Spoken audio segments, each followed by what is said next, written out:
All right, we found a way. South Carolina played great. Bryant and we had no answer for Lawson in the first half. Did a better job in the second half. But I was proud of our guys. Javante responded well. Came up huge for us in the second half. Played through Trendon. Cam had some great free throws, some great finishes down the stretch, and felt LeBlanc gave us tremendous energy tonight as well. So, team effort. We're just happy to win. It's tough to win in the SEC, and give Bruce and Coach Martin and their staff and their team a lot of credit. They were game from the get-go and ready to go, and they played tremendously all night long, and we were just fortunate enough to be able to make some shots in the second half and make a few things happen. Hey, Coach, for the last 8 minutes or so, I think you guys held them without a field goal. Can you just talk about just the defensive effort down the stretch and just kind of what you saw from your guys in those final 8 minutes? Yeah, we just got to be more consistent. I mean, we talk about those 6-minute games. We did a great job in the 6-minute game. One of our biggest problems defensively was we just turned the ball over so much. We gave them 9 points in the first half off pick sixes. We gave them another one against the zone there in the second half. So if we can get back and get our defense set, we had to make a couple adjustments in the 2-2-1. We were losing Lawson behind in the 1-3-1, and so we had to make a few adjustments. But our guys really dug in. It helps, when you got LeBlanc out there. He really can set the tone at the point of the defense, and he did a nice job of that. We'll just talk about, going through Trendon in the last 5 or 6 minutes explosively, just the way he handled it and took on the whole front line, and then. I guess in the end, we couldn't tell up here the kind of the puzzling technical foul. Did you ever give an explanation on that one?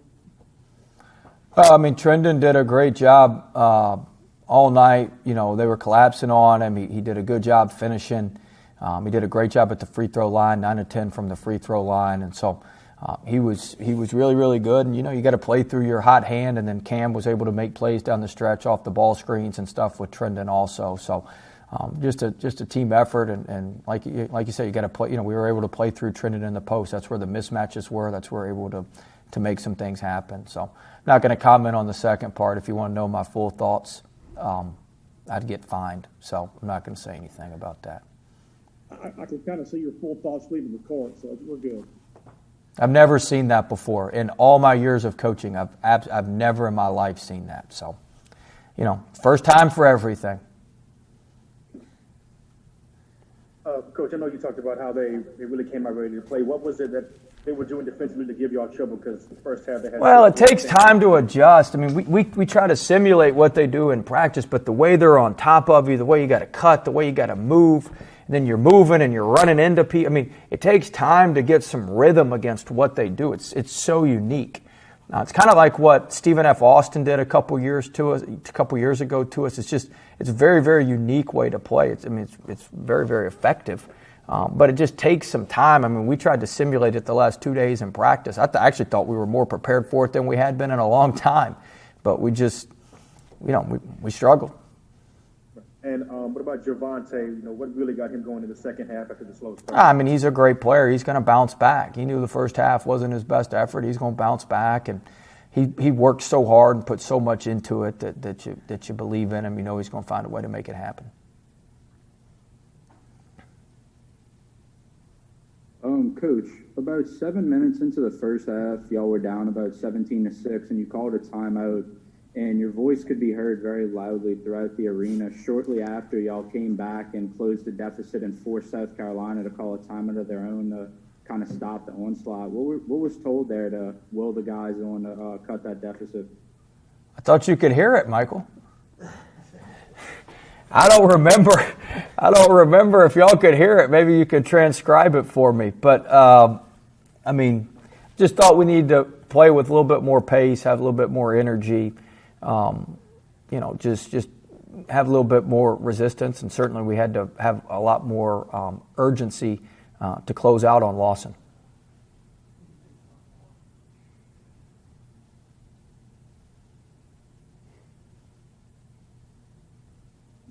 Hey, Coach. Speaking of A.J. Lawson, he had 18 points in the first half, 4 in the second half, 1 for 7 shooting in the second half. What specifically were the adjustments you guys made on him? Well, we just tried to run him off the three-point line and make him dribble. We had to do a better job on him. We had to do a better job on Bryant. We gave Bryant way too many angles to let him get in the paint in the first half. But Lawson's he's an all-SEC player for a reason. He's a great player, great player. And we just wanted to make him put the ball on the floor, not let him get rhythm, catch and shoot horse threes, which is what he was shooting for most of the first half. Just a little bit more urgency to find him. Hey, Coach. When the schedule first dropped and you saw the 3-game homestand, right now you guys are 2-0 on it. Do you think you guys are on good track to get the 3-game sweep for the homestand? Well, you got to win the first 2 before you get the third. So I think we're moving in a good direction. But this third game against Alabama is going to be a heavyweight bout. It's going to be a heavyweight bout. So. We're going to have to play a lot better than we did tonight if we're going to give ourselves a chance against Alabama. They're not only playing as well as anybody in our conference, they're playing as well as anybody in the entire country. And they're playing complete games. I mean, they got up on Arkansas and kept their pedal to the metal today. They ran them out of the gym. They kept their pedal to the metal. So they're just a little bit more they've been a little bit more consistent than us, and so it's going to be a big challenge for us. Are you seeing the confidence grow on this team defensively? Obviously, you get the 10-second stop. You can see how excited the guys were about that. But do you see it building each week? Yeah, we got a little more pride about what we're doing. Our defense hadn't been that bad in SEC play. We're the 4th best defense in SEC play. If we could have a top 3 defense and the number 1 offense, which we're going to have the number 1 offense. If we have top 3 defense and number 1 offense, that's a pretty good pairing for to stay in the top part of the league and be one of the top 4 teams. It'd be pretty hard not to do that with those two pairings. So that's kind of always been my goal. We're always going to be a little bit more offensive oriented than defensive oriented, just because of recruiting and a lot of my philosophies and how I view things. Specifically with I was a little more defensive oriented at VCU, a lot more defensive oriented at Chattanooga, but I think when you're in a place like LSU and you want to put fans in the stands, you better be better offensively. And so, I just think that, they want to see the spread offense on a basketball court. And so I think that's much more exciting for fans. And we still